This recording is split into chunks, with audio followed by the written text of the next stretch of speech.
We're trapped in our own black and white thinking where it's either yes or no, and it's these solid either ors. And what Stoicism introduces you, what the Buddhist teaching introduces you to, is basically like the gray area.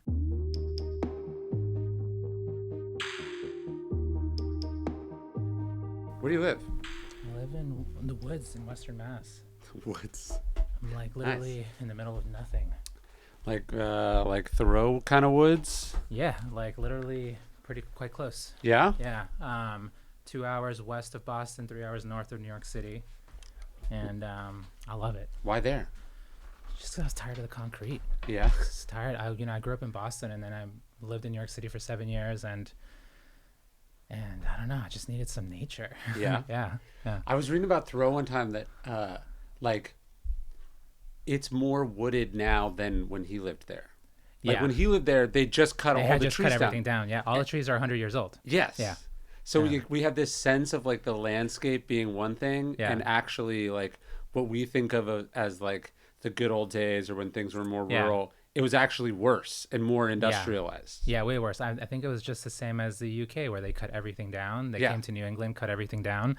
And there is like one tiny little place where there's an old growth forest that I went to that was like, it looks like Lord of the Rings. Like it just looks very different than these like skinny little, Obviously I know they needed the stuff, but it is like, I can't wrap my head around I know they obviously needed this stuff, but like, what did they think as they were chopping down these like 800-year-old trees or whatever? Like what, was like, just, there's something about inexplicable to me about like the human mind, like that some people are like, this seems like a good idea. Yeah. Like, of course, they're not like filled with guilt and disgust. Yeah. And shame. Yeah. It's just production. Yeah. Yeah. I think it's just like they, going from survival to maybe thriving on a very material manner. But also probably just, if you think there's an infinite amount of it, and there was a good chunk of human history where we just didn't know where the limits were. Like we just really assumed it went on like this forever. Right. There was just more land. Yeah. Yeah. But then we got to the end of it. Yeah. But like, and maybe they didn't fully know how old the stuff was, like how long it took, but they're just like, hey, you're chopping down a thing. That's like the human condition right there. Like or this silliness of humans where it's like, I know this thing took 300 years to grow. Yeah. And I'm going to chop it down. Yeah. But they grow back, right? And it's like, every 300 years. Yeah, when I was in, I spent a little bit of time outside of Portland, Oregon, and there were some sick old growth forests. Yeah. And it just looked otherworldly. Like I almost felt like you were just stepping into a different world because it wasn't organized the way woods are now. Like when you walk through woods in Western Mass now, they do feel a bit organized. Because they replanted. Yeah. Yes. Yeah, and it's having that like unmanicured feeling is, I think, really special because it reminds you that you're like an animal. Yeah, or like we have some property in Southern California that's like up in these mountains, and they have these trees that are like several thousand years old. Like they're some of the oldest trees in the world. These like little pine trees, and there's like some guys walking over and chopping it down for firewood, just like that. Oh, shoot. But I mean, for hundreds of years, people have been doing that. It's just like, this thing is 3,000 years old. It's older than basically every civilization. Yeah. And somebody's using it for an hour of warmth. Yeah. Just the ephemerality of it is kind of insane. We just don't know. Yeah. Yeah. Or we don't, like, I think there's some people who care and some people who don't care. And there's probably more people that don't care than care, and so there's this battle between those two sort of forces. But also like how the relation between you have the awareness, you have the information, and then as necessity grows, and then like the importance of it just decreases, and you're like eventually if the world, like that scene from what was that movie, like 2012, and like, or everything falls apart and and then they're in the library just burning all the books, and it's like, because we're dying. That's true. Yeah, it's hard to tell someone who's shivering to death that they shouldn't chop down this tree. What's crazy to me too about Walden is Thoreau talks about this, that they would chop ice from Walden Pond Yeah. and ship it to India. Like even at that global commerce at that period of time was already so complex and multinational and whatever that like, yeah, if you're I don't know, you're part of the British Raj, you're some army officer, and you're drinking, you know, a cocktail with ice in it.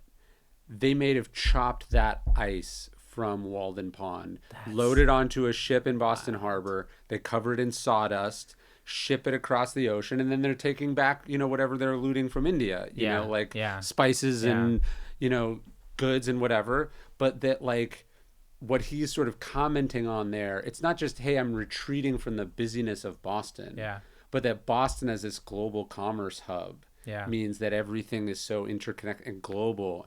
And he's just trying to make everything small again. Yeah. That's wild, man. Isn't that crazy? I've never thought about that. That's I imagine, like, what did it take a month to get there? Probably, yeah. or yeah. But even just like that they could chop ice and keep it for the journey and all of that. Like that's been one of my experiences from just like, you know, traveling around for this book launch and just for the past few years, like doing speaking events, being around the world. The world's not that big. No, it's not that big. It's like it takes a long time to get to Japan from here. Yeah. But other than that, like you can really get to a place in like 14 hours. You can basically get anywhere in the world in a day. Yeah. Yeah. But to me, it's like there's so many of us, so much culture.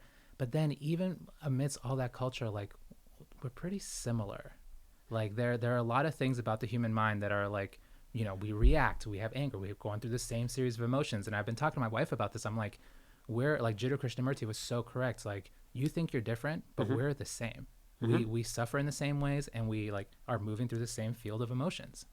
Well, I think that's why probably almost all art, all religious insight, all philosophical insight is saying like the 5 or 6 same things. Oh yeah, totally. You go through like, that's what's so interesting about history is like, you have these different people who either move through philosophy or move through, you know, some type of special experience that, you know, illuminates them in some manner. And they keep revealing the same truths about how important unconditional love is, how valuable it is, you know, to have goodwill and move through goodwill and how that supports your own peace and the peace of the community. Yes. And like these like fundamental things just get rediscovered over and over again through like different people's perspectives. Yeah. Like, you know, sort of making meaning from suffering and how we're the cause of most of our own suffering. Yeah. And that it's our opinions and expectations that are the problem. These are like just the same sort of core insights, whether it's Buddhist thought or Hindu thought or Stoic thought or whatever. Yeah. And they're very like, I think there's a connection between like awakening the individual and stabilizing the community, where like a lot of times it feels like the two things are moving in sync, where like during the Buddhist time, you know, all these people start practicing, some of them become enlightened, but a lot of it is then like turned towards like, how are we going to treat each other? And I think that's pretty special. Yeah. Yeah. And it's happening all over, all the time. And whenever we forget, someone's going to remember. Yes. Someone will rediscover the old idea or repopularize the old idea. That's sort of and largely because something will happen that reminds us of the consequences of not doing that. Yeah. Chaos. Yeah. Chaos, cruelty, you know, things that make you feel ashamed of your country or your, you know, community. When you're like, oh yeah, we built this in response to that. Like I heard someone say that tradition, and it's not always true, but the expression is tradition is a solution to a problem we forgot about. Like we invented this to address that. Yeah. You know, so you'll see someone go like, monogamy, it doesn't make any sense. It's not biological. And it's like, yeah, society's invented monogamy so people would stop killing each other. For the sake of order. Yeah. Or so things were fair. Yeah. You know, or because it was making people so profoundly unhappy. Yeah. And they're choosing one form of unhappiness for another. One, you know, it's not always perfect, and no one is saying they're good solutions, but it's addressing a root cause. Yeah. And you rip out the tradition or the assumption at your peril if you haven't explored why we slowly evolved or developed that can we thing. go on that tangent though, which is really interesting because it's a conversation I've been having with myself and like with friends, where I think a lot of so I'm releasing my 5th book, and I think a lot of that even being possible is directly tied to me being in a long-term relationship. Oh, sure. And having the stability of being with one person and having enough satisfaction where I'm not looking at other places, and like having that part of my mind just like be chilled out so that I can just focus. Well, I hate the idea that to be successful at what you do, you have to be like a monster, or you have to be this sort of juvenile, arrested development, emotionally immature person. There are obviously a number of artists and entrepreneurs and athletes who sort of personify that. Yeah. But I tend to find either that they're the exception that prove the rule, or it was immensely expensive for them and everyone else involved. So it seems like one fueled the other, but actually it was more suppressing than it was empowering. And I wouldn't say they were paragons of happiness either. No, totally. And I've been thinking this in the same lines too, where like the idea of the tortured artist, and like that's where the epitome of art comes from. It sounds like nonsense to me. It's like, I'd rather, I'm curious to see when we're living in this world now where there's so many people actively trying to cultivate self-awareness. Yeah. And it's like what art transforms into, and reaching these sort of almost like new heights, because it's a special time. Like people are reflecting in so many different ways. Millions of people are, using therapy to their benefit. Sure. Millions of people are meditating. Millions of people are reading your books. They're like trying to do some self-analysis. Sure. And I think that's pretty different in terms of like how connected the global community is, and how like, whether you're here or you're in Singapore, you could probably type in like, how can I deal with my anxiety? Like, is there someone I can talk to? Sure. And you can find somebody within like 10, 15 miles, It's pretty special. Yeah, that's true. I mean, look, athletes used to just get by on raw talent. Yeah. Or you, even not that long ago, you see pictures of them and they're smoking in the locker room, or they were partying all the night before. Or, I mean, look, baseball players used to play in wool uniforms. So, like, they were obviously good, and the product on the field was pretty impressive. Yeah. But what we slowly, steadily, we realized, oh, hey, if you play in this fabric versus that fabric, you perform better. Mm-hmm. Hey, like, the NBA has limited the amount of back-to-back road games because the players play worse when their sleep is disrupted. Like, we just realized these things. And so the idea that like the artist doesn't become professionalized and have to take care of their habits, and like when you look at older musicians, they're like the shoe choice they have is because they're worried about their back. They're just they're doing it for like when everyone died at 27 because they OD'd. Yeah, what it meant to be a rock star was different than if you can theoretically do it till you're 85. And if your goal is to do it till you're 85, you have to rethink some of your assumptions and your practices. And the idea that you should just be treating your body like a garbage can. And that's going to be conducive to creative expression strikes me as anachronistic. I'm so curious. I mean, just because I have you here for this moment, and it's I'm curious. Can we talk about the relationship between creating something that you hopefully brings value to people, like putting a book together, and what your relationship is to marketing that book? Because I think there's you're in it now, aren't you? Yeah, I'm in it right now. And I know like we're always in it together. Like I released a book and you release a book 2 months after. Whenever I put together a book, I tell my editor, Matthew Benjamin, I'm like, can you find out when Ryan's releasing his next book to make sure it's not on the same week? And I'm like careful with this. Funny. I'm like, there's a few people I'm like, we have to kind of be mindful of when things are, but you must have learned so much about marketing. I know I've learned a bunch about it too. It's not the thing I wanted to learn. It's not the reason why. What do you feel like you've learned? I've learned how to like, honestly, just the different sort of platforms, how to use them in concert to be able to get the most eyes to even realize that I have a new book out. Yeah. Because, you know, it'll be like 3, 4, 5 months, and people will still be people who are really committed to your work. They'll be like, oh, I didn't know you had a new book out. Sure. So there's, I mean, people tell me it. they just read The Obstacles Away. It's been out for 12 years or whatever. You know, it's new to someone if they haven't heard of it. I do think it's both for both of us. What we do is crazy in the sense that, like, you do poetry and people are like, poetry? Nobody reads poetry anymore. And I do ancient philosophy, and it's like ancient philosophy. And so you already have this uphill battle, and that there's a perception that what you do is irrelevant or, you know, quaint or silly or, you know, just not what people want. And so you have to figure out, like, marketing to me is not like degrading. It's the process of, it's like another puzzle you have to figure out. Yeah. Like, you have to figure out, how do I get the words to go in this order and rhyme and say what I want? That's like the constraints. And I feel like I have what I want to say and what I'm excited about. Yeah. And then you have the world that's totally indifferent to that. Yeah. And you have to figure out how to get your vision to align and be interesting to someone else. And some of that's just raw, like, you know, boot leather, going on shows and talking, but a lot of it's like, how do you make the thing that's relevant now, and then also hopefully, so it's both that you, how do you make a thing that's both timely and timeless? That's both a creative puzzle, but also a marketing puzzle. Yeah, I had one of these original sort of moments of inspiration before I released my first book. I was living in New York City, and I would go to the Strand bookstore a lot. And in the Strand bookstore, they have these like 2 tables right at the front. There's like the best of the best. And then there's also like timeless classics.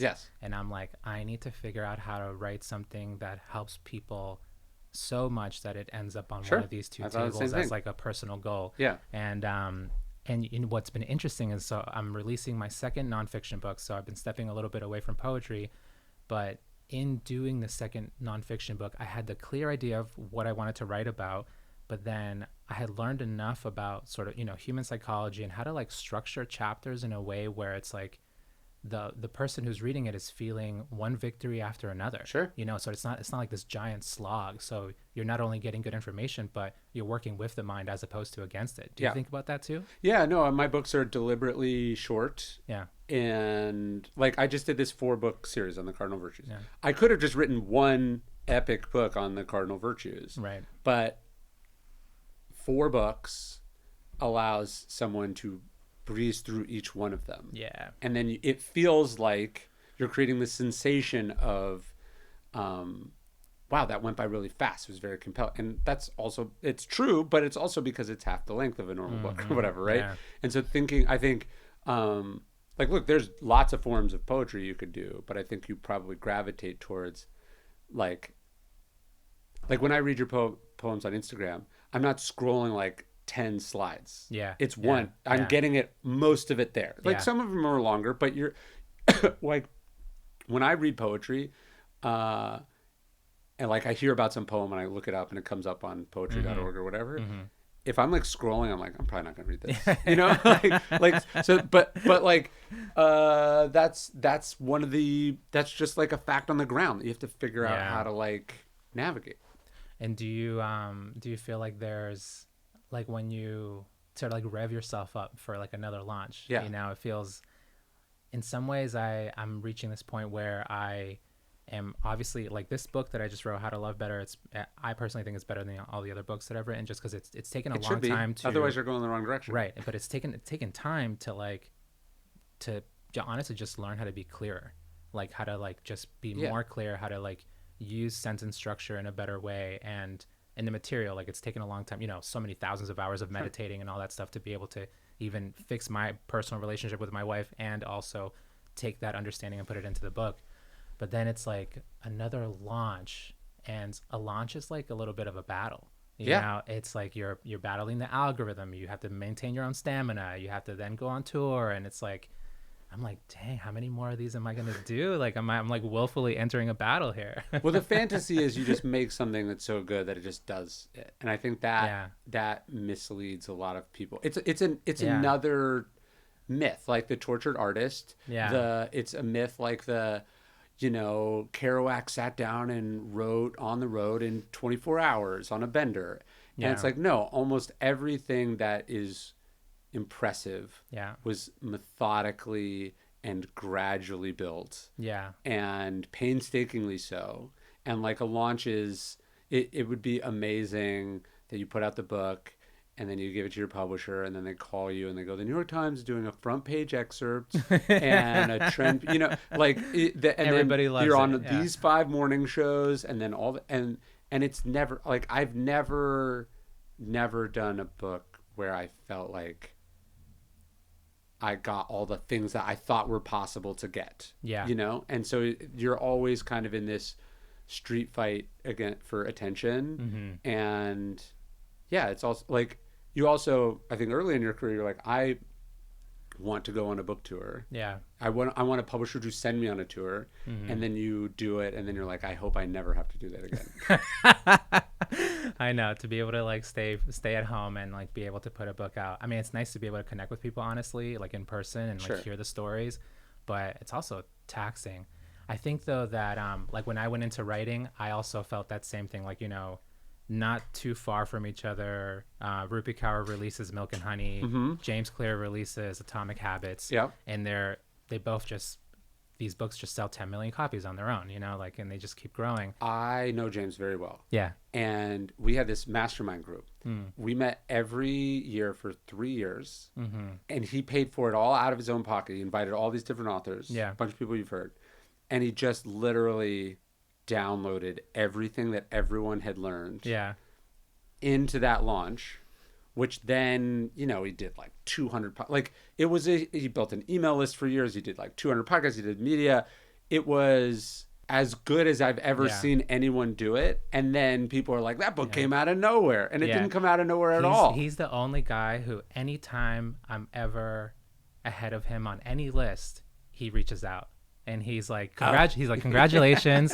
And what did you do? Because he's always trying to learn, and it's really cool seeing that. But I brought that up because not having that experience has honestly been really liberating, where it's like having one book that's just like a major bestseller, seems like an ideal, but honestly, it's been fun, like fine-tuning the craft, like learning how to like do it better, like continuing to grow as an individual and understand like, what am I learning that's really affecting my life in a better way, and like putting it together in a set of books that can like hold much more weight than just one individual book that hopefully takes off to the stars. Well, you think you want it, like you think you want it all up front in a lump sum, and you want to get every break that you can.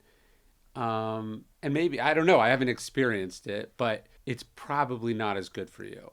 Do you know what I mean? Like it's probably better to look, fame and success are a poison, highly dissatisfying. No, I mean, like, look, it kills people, right? So it's obviously at some level it is potent. And so the question is, how big of a dose do you want to take all at once? It's probably something that you want to take slowly and steadily over time and build up a tolerance or an immunity for it. Like my Ego is the Enemy came out basically the same month as The Subtle Art of Not Giving a Fuck. And that book probably cumulatively has sold more than all of my books combined. I've done all right, but like, if you had asked me what I wanted, I probably would have said that. But Mark's been really honest about this. Like, it's a lot. It's destabilizing and disorienting. And I mean, it's lucrative, but it's a lot. And I think everyone wants kind of transformative, generational success. And actually, you probably want about 50%. Like, and you want it doled out steadily. Because it's just the chances of it killing you are less, or breaking you are less. Just totally destabilizing you. I think that's one of the things that I really like about sort of the newer translations coming out of the Buddhist teaching, where he would refer to life as dukkha, this word that means suffering, misery, right? But another way to translate it is life is dissatisfying, life is stressful. And that's much more relatable. And in my experience, I've both been extremely poor, like grew up extremely poor growing up in Boston, where my mom, she cleaned houses, my dad worked at a supermarket, And then now, since, writing my fifth book, I've had success. I'm not like crazy wealthy, but I'm not poor anymore. Yes. And after having experienced both things, they're both quite dissatisfying. They're both like, it's like the mind is just like, when the mind especially is untrained, it just is constantly reaching out for more. And especially if so many people are turning the light on you and giving you all that attention, and then the mind is like, okay, more, like a crab that's endlessly trying to grab. Well, no one feels like they've done it. Like, that's what's interesting, that James is messaging you and going, hey, what have you done? He's not like, there's obviously a humility in that. Like, which has only happened twice, by the way. Like, only 2 times have I gotten ahead of this guy. Every time like, there's a number 1 plaque up there. Yeah. James was the week before and the week after. Yeah. Which is also, there's something helpful about that too. You realize, like, okay, this thing that I worked all these years for, directed at all this accomplishment, I did it. That's a normal week for someone else. Yeah. Right? Like my best week ever was a slight deviation above his normal week. Yeah, these 30,000, 40,000 copies that took so much work was a regular week. Yeah. And you have that experience in life. You'll meet someone who's usually they were in like finance or business or whatever, and they go, you realize, oh, this person has spent on a house remodel every dollar that I've ever earned in my life. Like what is my giant, enormous, I'm piling all my accomplishments up in one thing. Yeah. They're like, I did that. There's actually a famous exchange between Joseph Heller and Kurt Vonnegut. Yeah. They're at this party of this billionaire. Do you know this story? No, tell me. They're at the party of this billionaire, and Vonnegut is teasing Joseph Heller, and he says, this guy, there is this house in Long Island. He goes, this guy probably made more money this week than Catch 22 has made in its entire run. and Heller says, yeah, that's true, but I have something that this person will never have. And Vonnegut says, what could that possibly be? And he says, I have enough. And so what is interesting when you meet very rich and powerful and important people is how many of them, or rather how few of them, feel that. Yeah. Like they don't feel rich and powerful or sufficient or that they've done it. They feel exactly like you feel, which is like they're measuring themselves against someone else. And so to get to a point of enoughness or to feel good or to just feel proud of yourself is actually an extraordinary accomplishment and a like probably the rarer form of wealth. I mean, you can't pay for it. No, you can't pay for it. And I've seen that happen a lot where, I'm friends with Jack Kornfield, and he has, you would not believe who called him. Yeah. It's like anytime, I think probably in the past like 20, 30 years, when some, billionaire gets a divorce, they call him. Yeah. Because he like has peace in his mind. Yes. And I've, gone to dinners and like been around like people who are really wealthy, and like, you can feel their agitation. You can just feel like how they're looking at you, trying to listen to your words, but they want what's deeper than the words. They want the peace that's inside that you can't really transmit. And the answer is usually like, I feel the way I feel. I have a long way to go, but I feel the way I feel because like I meditated for like 12, 13,000 hours. Like I put a lot of time into it. Sure. It's also funny you meet those people and, the lunch or the dinner goes on, and then at a certain point they tell you their book idea. Because so it's like they have all the money in the world, and what do? They would like to do what you do. Yeah. And no, like there's some, and that was something that I realized really early on. And I think this is more an analogy than anything specific about writing, but like you tend to be jealous of what other people have, and you don't think about the people that would kill to do what you do. Yeah. And how lucky you are if you found something that is worth doing, that people think is worth doing, and you get to do that. That's the lottery, that's the jackpot. And so you go, oh, these people, their dream is to do what I get to do. Yeah. And did I wake up this morning and feel like I have an incredible, rare, sought after thing? No, I just was like, oh, I gotta go do this, and when you can remember that, it helps you. I mean, what you don't have often looks very shiny. Yes. And I heard the same thing from a friend. She was like, at the time when she told me this, she was like, the number 2 at this like $1 billion crypto firm. And she was like getting her book together. And she was like, I can't wait to be like you. And I was like, what are you talking about? I'm Yes. like, are you serious? Like, Yes. it's, you're also saying, like, my context is like, one of my jobs feels like it's my job to pull my family out of poverty. Like we immigrated from Ecuador. Yeah. Like, so when I'm listening to this really wealthy person be like, oh, I want to like do what you're doing, I'm like, that's wild, because I'm trying to like lift my family up and, have that sense of economic stability so Yeah. that we don't have to struggle anymore. For you, it's striving, Yeah. and to her, it's tranquility and peace. Yeah. Yes. Yeah. It's really funny. It's funny too, like, because you live in the woods, I live on this ranch. Like, whenever people, if you have like sort of a weird life, like you don't just live in a condo tower somewhere, Yeah. and people hear about it, they always do something like, "Oh, I've always wanted to do that," or "That's Yeah. my dream someday." Yeah. And you go, "Yeah, it's not like I didn't have to like get through Navy SEAL Hell Week to live on this farm. Like, Yeah. it anyone can do it. It was a choice. Yeah, it was a choice. Yeah. No, and it was so interesting too, that moment. Like, my wife and I were holding it as this like dream that we were going to walk into at some point, and then the first wave of the pandemic hits, and we're both like, let's get out of this tiny ass apartment. Like, let's go to the woods like we've always wanted to. And it's been the best, because we ended up moving near the meditation center that we always go to. And over there's just like so many people who have meditated for 20, 30, 40, 50 years. Like, literally like people who are walking around have put like 30, 40,000 hours of meditation into their minds. Like, their minds are like weapons, like so highly cultivated, but they're the most peaceful people in the world. So it was nice, not only, getting some sense of external tranquility to support internal tranquility, but the people that we were around were just very different than, the haphazardness of New York City. Yeah, it's not like getting accepted to Harvard. Like, you can move anywhere. Yeah, like, you can just do it. go. And often Yeah. it's cheaper and easier than whatever you're currently doing. Oh it just my God. requires making that choice. Especially when you move out of the city. Like, when we got our house, we were like, it felt like we were living in a castle. Like, we went from this tiny 1-bedroom apartment, and then we're paying the same for a mortgage, and we're like, 5 acres of land and all that, and it's just No, on my ranch, Yeah. I mean, obviously it's different now because Austin's blown up, but my ranch, my first mortgage payment on my ranch was less than a studio apartment we had renting in New York City. And so, when people have always wanted to do that, it's like, I think it's easier than you think it is. Did you ever live in New York? I did. For how long? Like less than a year. I hated it. You're out of there. I hate it. I hate the idea that to be an artist, you have to go live in a noisy, dirty cement place.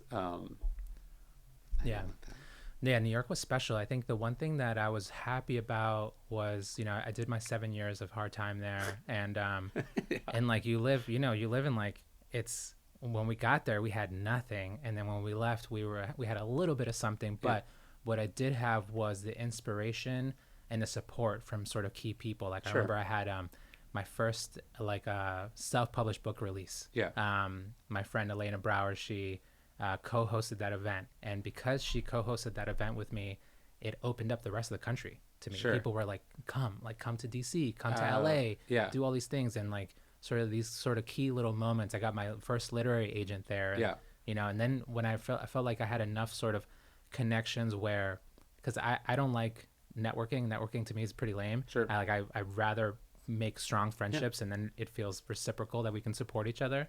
But once I had those friendships, and I was like, oh, I'll have these friendships whether I live here or not. Let's just bounce. Let's go. Well, one thing I wanted to talk to you about is because I think people, they think this with Buddhism too, but when people think Stoicism, they think it's like the absence of emotion, right? They think like, if you meditate enough, you have transcended the feeling. But this is one of my favorite poems. You have this one. Emotional maturity is not about being above your emotions. It is about being able to sit with the rawness of every feeling without letting it take over your mind and actions. It's about facing storms without getting blown away. I think the distinction between having the emotion and then acting on the emotion, or having the emotion and being overwhelmed by the emotion, that's the best you can hope for. There's no point where they cease to exist. No, they don't cease to exist at all. And I think what's hard for people is that we often live in a very sort of like, we're trapped in our own black and white thinking, where it's either yes or no, and it's these solid either ors. And what Stoicism introduces you, what the Buddhist teaching introduces you to is basically like the gray area, the subtlety. And that's something that if I had not experienced it myself, I wouldn't know it exists. But you can feel the difficulty of a tense emotion, honor that it's there. You're not suppressing it, you're feeling it, but you're not acting out on it. You're simply just observing it, giving yourself time. And then you start seeing all the different options that you can take. I can either act on this dense emotion and do an action that I might later regret, or I could just slow down and choose something a little more skillful. But that openness of mind, like I just was oblivious to it until I, cultivated it. Well, I think the reason people struggle with it, obviously on the personal level, it's difficult. But the example that I get all the time is go, well, what about an injustice? Shouldn't I be angry about the injustices in the world? And it's only if you can understand this is a distinction between having the feeling and then acting, being sort of driven by the passion, that it makes sense. Because yes, the injustice, the cruelty that you saw, the unfairness, the persecution, the corruption, whatever, that should make you angry. Mm-hmm. But if you are going to defeat evil or resolve an injustice or bring change in the world, if you are blinded by your anger, it's precisely because it is such a profound injustice or a big problem that you have to have all your wits about you. Absolutely. I mean, I couldn't agree more, because if you see someone doing something wrong and you need to stop them, are you going to stop them with a mind that's riddled with stress? Yeah. And that's riddled with, fear, hate, anger, whatever it could be. But then your perception's immediately so unclear. Yes. Your strategic thinking goes out the window, and then you're just, probably end up acting with brutality, with the same brutality that you saw. Sure. So I think it's much more skillful to this is wrong, this needs to be stopped. And you can also, and this is like sort of like the really asking a person to step up to the higher level, which is like you can have compassion for the person that's committing harm too. Yes. Compassion for the person who's being hurt, compassion for the person who's doing the harm, because they're rolling in their ignorance. Like, can you imagine living in their mind, in a mind that's so full of tension that they're willingly causing harm to another person? That's horrific. Or just like, I try to remind myself, like, they're not getting away with anything. No. Because that's one of the things that, like, when someone speaks to us poorly, or that you see someone cheating and getting ahead, one of the things that triggers in us, it's not just the injustice, but the sense that the universe is unfair, and that they're getting away with this thing, that they're not being punished. And if you can step back and you understand history, you understand psychology, you have your own experiences, you realize, oh, they're not getting away with anything. They might be winning the contest or getting the money or, getting the thing that they said they want. But you also understand that this person is incapable of getting what they actually want, which is some semblance of peace or happiness or worth, trying to treat some wound that they have, which is feeling good.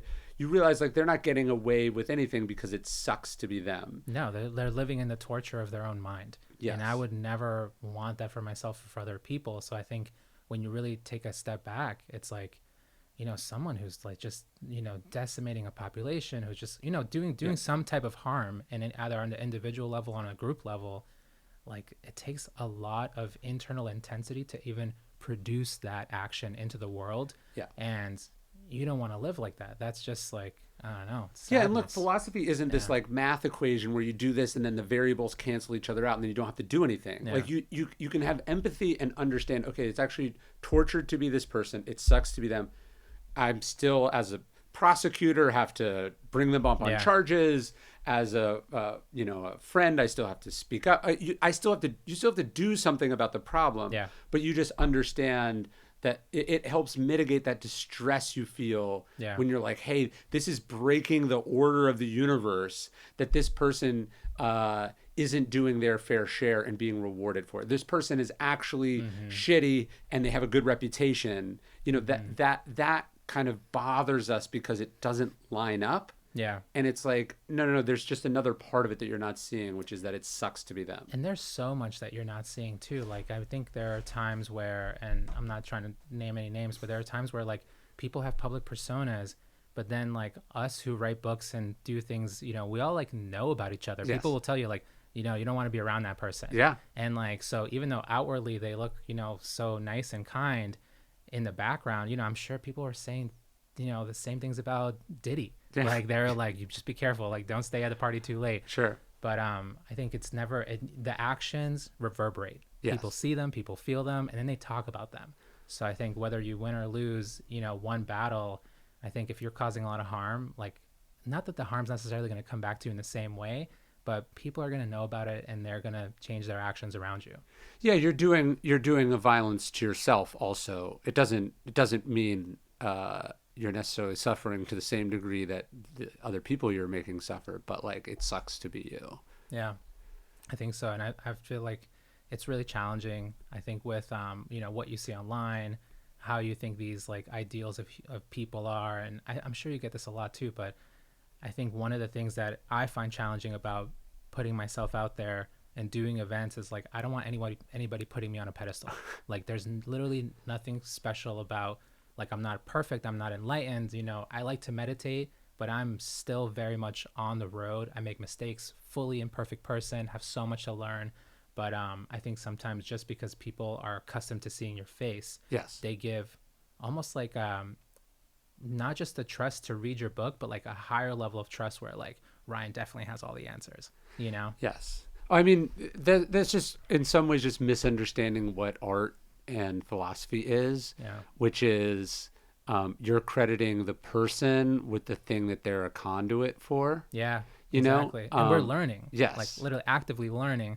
And I think that's like, it's tough because part of us, we have this, it's funny because it like reminds me of like Freud. It's like we want to create these like images in our minds that are the perfect mom, the perfect dad, and like these people who we can truly depend on. But like we're all these highly imperfect human beings. We're figuring it out. Yeah. No, there's a difference also between articulating something and fully integrating it into your own life. And so we're all sort of on this spectrum, and sometimes we can articulate it very beautifully and then struggle to apply it. Mm-hmm. Sometimes we can apply it but have trouble articulating it, and yeah, you don't want to assume a person is like what they produce. Yeah, and they could be similar to it, but I think that's why like I really enjoy, I have these two people who I think of as my teachers who I meditate with, and neither of them have written books. Yeah. Neither of them have, they don't go on podcasts. They don't have Instagrams. Like their lives are strictly devoted to service. Like, one's 50 and has probably meditated around 30,000 hours. The other one's in his mid 70s. And to me, like what I find inspiring about these individuals is not only are they devoted to service and helping others, but they live very simple lives, and they're not afraid of death. They're not like, so like these key things where I'm still cultivating that strength that they have, and like they may still be cultivating this within them, but when we're talking, when I'm receiving inspiration from them, when I'm receiving direction from them, I'm just like, you have all the things that I really need to develop. Yeah, at some level they've conquered whatever part of it in you or in most artists that's like, I hope this does well. Like I need people to know this. Yeah. You know what I mean? Yeah. There is a sort of a monkish level you can get to where you are totally self-contained, and like the world would be in not a great shape if everyone got there, because actually a whole part of sort of Buddha's breakthrough is the realization that you can't pursue your enlightenment on your own. This is also the allegory of Plato's cave, which is the idea that you discover something, do you not then have an obligation to teach it and share it? But the line between the obligation to teach and share and the ego is always hard to discern. It is hard, but I'm grateful to the people who are at the sort of like the far ends of the bell curve, you know, like James Clear. Like I'm so happy that we even have this model of like, I'm grateful that we have a Jordan to know where we're going, to know like what is it even like. I can put more energy and like sort of maneuver things in the different market ways. You thought the market was this, you thought the ceiling on the market was here, and actually there's clearly a whole group of people that are not normally reachable that you can reach. I mean, even when all that stuff came out about between the trial between the different publishing agencies and like all the information came out, and it's literally like 200 authors that sell enough books to pay off the advances of all the other authors. Like, it's wild just like knowing that information. And I was talking to a friend about how the publishing industry, it's just an investment firm. They're basically VC firms. They make tiny little bets, and maybe 5% of those bets are going to work out and pay everything back. And I'm like, well, I'm fortunate that I'm on that end, that like I can sell books, and like the books are good enough that, you know, you'll share them with a friend. Yeah. But it's also like a very haphazard relationship where, like, I talked to my wife the other day, and I'm like, I almost feel like a young basketball star. You know, you get invited up to these like rooms with the CEO of like, you know, the publishing house, and I know I'm only being invited because I can sell. Like, I can, you know, we have this relationship where we're both benefiting from these books being out. But no, you're like a mine that struck gold, and they're just trying to extract everything they can of it, and then they'll, as soon as it goes dry, they'll cover you up and move on to the next person. Yeah. But I'm grateful for it. Like, I'm also happy like we work together, because I love, you know, for the publishing house I'm a part of and all that stuff. But I know that the relationship wouldn't work if I wasn't selling. Yeah. Well, and there's the ego of this is the metaphor of like, hey, I have this thought. I'm not going to attach my identity to it. I'm not going to identify with it. Is also true for success, which is like, hey, I'm having the success. Yeah. The success can't have me. Like, I am at this moment, I am New York Times bestselling author. At this moment, I am delivering certain amounts of revenue or sales or reach, but it's not me. Yeah. Because it can go away at any time, and it 100% will go away. Either totally I will die and I'm gone, or the well will be tapped out. So this is what I say to people all the time, and sometimes it makes them uncomfortable. I'm like, it's going well right now. Yeah, like things are going well right now. I don't know how it's going to be. You know, when I drop book 7, book 8, it may be better, it may be worse. I have no idea. But what I do understand is that everything is fundamentally impermanent at the atomic level, the sort of the biological level, the cosmological level. Everything is just flowing impermanence. It feels like this universe is just one giant river that flows forward, and you want to work with that as opposed to against it. And what that really means is you have to embrace impermanence. And I mean, the Buddhist teaching is, you know, just revolves around this idea of embracing impermanence that helps you understand why life is dissatisfying, and then helps you understand why the sense of self isn't fundamentally real. But does your boy Marcus Aurelius talk about embracing impermanence? Yeah. He talks about how everything in your life came from change, including existence, right? So at one point you didn't exist, and now you exist. And then what happens is then you fear death, which is just the same change happening again. Yeah. Or, you know, everything in your life that you like was a result of change, right? Like something wasn't permanent. Yeah. And so you got this. The problem is the irrational thing that we do is, even though to get where we are, or to get things the way we liked them, we had to embrace and in fact seek out all sorts of change. Yeah. It's like we think that we can choose how much change we get. Like, we're like, hey, I'm stopping now. Like, this is when I take my cards off the table and I get to keep my winnings and stay. And that's not how it works. No. It's always in this state of flux. And what I try to remind myself of, because that impermanence can be scary. You're just like, oh, you can take away the success. Yeah. And that's true, right? They could take away your success. They could take away your children. They can take away your happiness. They can take away your health. All that stuff can go away. But what I try to remind myself, and the Stoics aren't as explicit on this, but I think it's fundamentally a Stoic idea. I go, they can take away everything that I have except the fact that I had it. Yeah. So like, you can't take away that I did it. Yeah. That I, and that you can't take away this moment where I'm looking around and my kids are playing and my wife and I are sitting, or I just finished this meal, or, you know, I just had this great day of writing. You can take away the product, like the thing, but you can't take away that I had it, that I did it, the feeling that I had in that moment. That's the one thing that I possess. Man, that's so powerful. Like, because it hit me once when I was like, you know, in the middle of I go away to meditate for like 30-45 days, and when you're away there meditating, you're there, you know, in the darkness of the meditation cell, because you'll meditate with a group, and you also have these little rooms inside of a pagoda, which is basically a closet, and so it's like fully dark, and you're there meditating maybe for like 10-11 hours a day.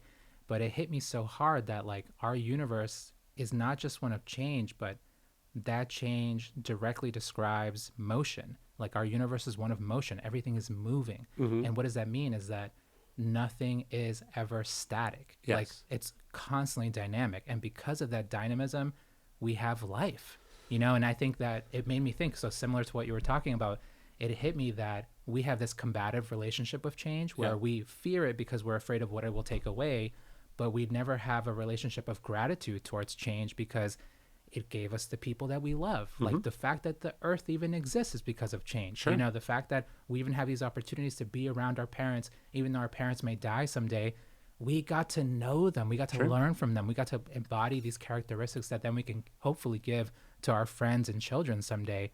So to me, it's like, it feels really important to balance out our relationship with change. Like, yeah, change can be scary sometimes, but man, everything we have is because of change.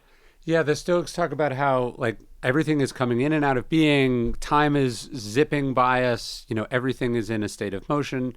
And Marx really says, so it would take an idiot to feel angry at any of this as if any of it lasts, right? There's like a Southern expression, you don't like the weather, well, just wait a minute, you know, because it's always changing, right? And so I think in the moment, you know, you don't like where we are politically, you don't like, you know, some state in your relationship, you don't like what your neighbor is doing, you don't like any of this stuff. Don't worry, it'll change, you know, none of the things actually lasts in both in a sort of a cosmic sense, like we definitely know that. And then also think about times you've had that feeling before when you were like, I'm sick of it. It's too much. It can't go on like this. Well, what happened? It didn't go on like that. Like everything is constantly changing and evolving. Sometimes it's getting worse, by the way. So maybe you might be, there might be a point where in the future you feel grateful for this thing you were lamenting and, you know, despairing about right now. But for the most part, the things that are distressing you and making you, like, I think about like whenever I'm like really sick, when I'm just like on the floor in the bathroom, hugging the toilet or whatever, and I go like, it can't go on like this. I think about something that Mark Aurelius talks about in Meditations, where he goes like, he was a person who had these sort of chronic health issues. He just goes like, the future's going to take care of this because either you're going to die and it'll go away, or you'll get over it and it'll be gone. And just going like, oh yeah, even like like those moments where you're like, this is horrible. Where is that now? That feeling is gone. Yeah. So this reminds me, now I'm like really curious about the relationship here. So one of the things that the Buddha talks about a lot is the danger of being attached to your view. Basically meaning your opinion. And he talked about it. There are, you know, there's 80,000 suttas that sort of take his teaching and divide it up.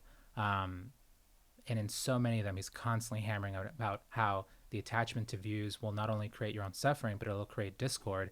And even right before he passed away, he warned the Sangha, the community of enlightened monks. He was like, the attachment to views has the potential to divide the Sangha. Dogma, basically. It's one of the last things that he said before he left, you know, before he passed away. And I'm really curious about, like, you know, in terms of the Stoic view on because you have to be a productive individual and be able to organize yourself in a skillful manner. But then the attachment to views, I mean, it just divides. It creates discord in my mind. Whenever I feel myself clinging to a view, and you mean by that you mean like an opinion or an opinion. I think one of the fascinating ideas from Marx Aurelius, he says, you know, we always have the power to have no opinion. Oh, and sick. But I think about how many powerful people actually don't have that power. Like, can you wake up and not think this is my thing to insert myself into, or that the world is dying to hear my opinion about it? I mean, Elon Musk can't do that. You know, like, he wakes up every day, and for all of his power and wealth, he is a ceaseless opinion haver, and it is the source not just of much of the harm that he does, but it's also the source of his unhappiness, which he's been very clear about, right? That no one would actually want to be him if they knew what it was like. And so I do think about how can I have fewer opinions, and understanding the ceaselessness of change helps you with that, because you're like, why am I having an opinion about a thing that is probably going to resolve itself, or won't even be, you know, like how many fads have I had opinions about that the fad took care of the need to have an opinion about it because it's not a thing anymore. No, I think it's wild. I think of the attachment to views and just like getting stuck in your own opinion. It's so detrimental to your inner relationship and your interpersonal relationship. And what I've been trying to do is lately is when I hear someone say something that my mind doesn't agree with, instead of turning it into a debate, I just say, tell me more. Because like, one, do I even need to prove my point? Like, is this like, if you think about it, like, it's not worth fighting every battle for sure. Like sometimes just like hear where the person is coming from. And that's been so helpful. And I think about that in terms of like our country, right? Where every time the other side wins, the side that lost feels like the world is ending. Everything is over. Everything is totally gone. And I've been thinking about things in the context of like, I was born in Ecuador and in Guayaquil, Ecuador. So it's devastatingly poor there. We came to the United States when I was 4 years old because my parents wanted to roll the dice. Literally, they don't know what's going to happen here. They're rolling the dice at maybe the chance at a better life. And when I think about American politics and how fearful the two sides are of each other, I'm always thinking like, do you guys know that your post office works, that your banks work? Like you put your money in the bank and you can take the money out, that you have pipes underground. Like there are so many things that we forget to protect, like just basic American stability, the fact that our businesses can grow, the fact that you can like have property. Like these are things where Ecuador will go through periods where it's calm for like 8 years, and then boom, everything gets washed away, and people are starting from a clean slate. And well, I mean, the tricky thing is you can fuck that up, right? So that's the stakes of it, right? You can fuck it up. But yeah, I think it's like, look, nobody consulted me on whether we should change it to the Gulf of America or Mexico. and the fact that it's been called one thing for 600 years, it's not like that was an honorable name for it either. That was like Spanish conquistadors deciding that it was called this, right? Like there are things that are stupid that if you'd asked me, I would have done them differently, but it doesn't need to get me worked up. Right. And then I think where maybe sometimes people's problem with philosophy is they think, well, you're doing this sort of mind trick on everything and saying that nothing matters. I think philosophy in the real world is like, how do you do that on trivial semantic things? Like, what are we going to call this body of water? Which, by the way, you can call it whatever the fuck you want. What Google Maps says, it doesn't matter, right? It can be whatever you want it to be. You can call it your personal thing. You can call it the native name. You can whatever. And then how do you save that energy? And how do we collectively save our energy so we can come together and talk about and deal with the actual injustices or real problems? During the times of there were different Stoic periods, I imagine, and I know Marcus Aurelius as a Stoic, and even when he was living in those imperial times, like he was in charge, right, by far. But were there other Stoics that lived in times where there were checks and balances? Well, I mean, not just, I think... Because that's what I'm thinking about in terms of like America now. Well, the better example, so Cato, probably widely respected, but Cato is your favorite Stoic's favorite Stoic. Like he is the one that the other Stoics admire, not because of how wonderful his writing was, but because of his example. And Cato lives in the decline and fall of the Roman Republic. Like he is there when Julius Caesar overthrows the Roman Republic. So he watches the thing that he dedicates his life to get taken. And he doesn't do it, it's not like he just says, oh, it is what it is. Like he's philosophically involved in the thick of it. But he watches that happen and he has to deal with that. I think about like, people think of Socrates as living in this sort of golden age of Athens. Socrates lived in a time known as the time of the 30 tyrants. And that was after the Peloponnesian War, which was a war that raged for almost his whole life. And so this idea that these philosophers lived in this like wonderful time is just historical nonsense. I mean, like, Confucius didn't live in this quaint, like... Same thing about the Buddha. Like lovely Chinese, like landscape painting. Like he was surrounded by corruption and disease and death and and all this awful shit. And almost all the philosophers did. It's that they managed to carve out enlightenment inside that. Like if everything was going well in Buddha's life, would enlightenment be that impressive? No, I mean, wisdom amongst the chaos. I think that's like a constant trend. And even in the, S.N. Goenka's life and Sayagyi Bakin's life, like they're sort of the ones that brought up this Vipassana tradition that I'm a part of. And you think about the times that they were living in, and it's sort of like moving between like wars and sort of Japanese rule, democracy, dictatorship, and it's just pretty chaotic. And I think about now and like how even like these really wise people will exist, and they influence, but they don't necessarily have power. Like they don't necessarily have power over the situation, and they're not always in government. Like even though Cato was so close, but it's interesting that happens. Like I mean, he loses. Do you know what I mean? Like it's not like he watched him. Like the good guys usually don't win. Yeah. That's just a story we tell ourselves that they do. It's rough.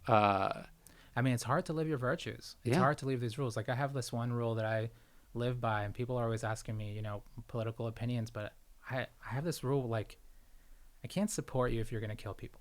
Like, so like when I have politicians, I have politicians that reach out and stuff who are like, can you help me with my campaign? I'm like, I can't support you if you're going to kill people. Like that's just what I'm hoping is like, I know that's a very hard ask when we live in this like anarchic system and whatnot, and wars are happening all the time. But like, I can't help you there, man. Like that's just like one of the things I want to live by. And I'd rather stick to that virtue and quietly, tend to my garden, and I'm happy to talk about it. But no, I'm not going to join you at the White House, Well, you want to go check out some books? Yeah. Let's do it.